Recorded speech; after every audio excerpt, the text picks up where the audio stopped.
Johnny No Stars.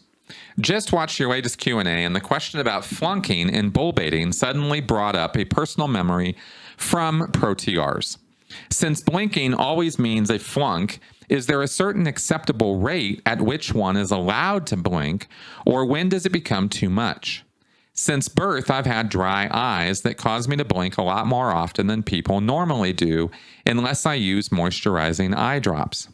This really got me into trouble while doing the TRs, and at one time, the AO Pro TR's course supervisor started yelling at me with the whole course room full to stop fucking blinking already. And he wasn't the only one doing the TRs with me, so it wasn't part of any bull bait. Then he would just angrily stare at me for hours from the side, so I was basically confronting two people at the same time. Is this quote-unquote normal course supervising, or what would you have done with a case like mine in the past?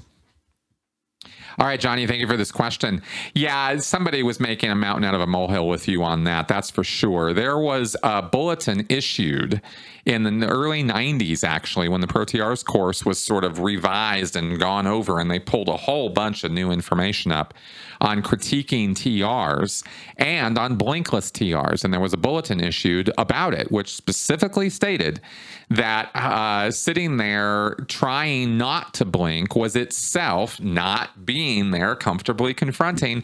So you really shouldn't put all this attention on people's eyeballs.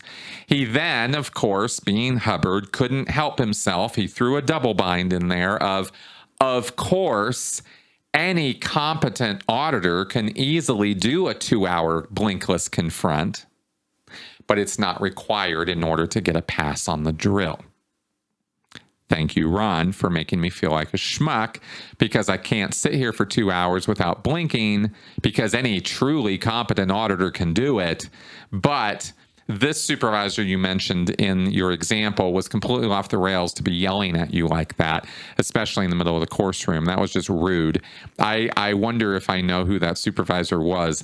Anyway, the Pro TRs course is the professional TRs course, by the way. The TRs are the training routines where you're staring at each other. And so yeah, that was good times all around there. But as far as the Blinkless TRs go, it's really not a standard that anybody is totally held to anymore these days. There was an issue from, I think, 1971 where Hubbard talked about how you got to just kind of push through that and get through it and get yourself to be able to do blinkless TRs. But the physical reality is that we have to blink our eyes. And if you're sitting there excessively trying to keep your eyes staring wide open at a person for hours on end, you are going to have real serious problems, but you're also obviously not doing the drill as written.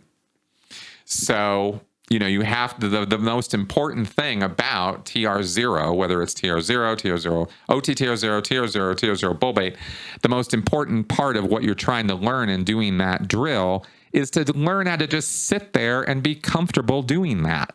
Just not doing anything. You're just sitting there doing nothing.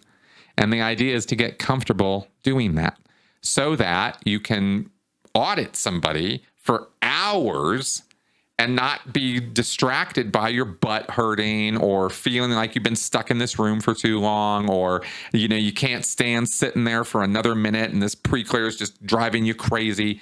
That's the entire mindset you're not supposed to be in as an auditor. And these drills are supposed to set it up so that you're not. Now, of course, that's the positive description of it.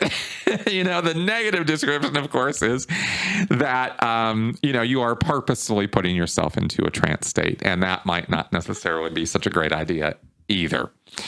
Anyway, so that's what I can say about that. But yeah, you got some bad supervision there, Johnny, and I would not have supervised you that way if I was overseeing your TRs.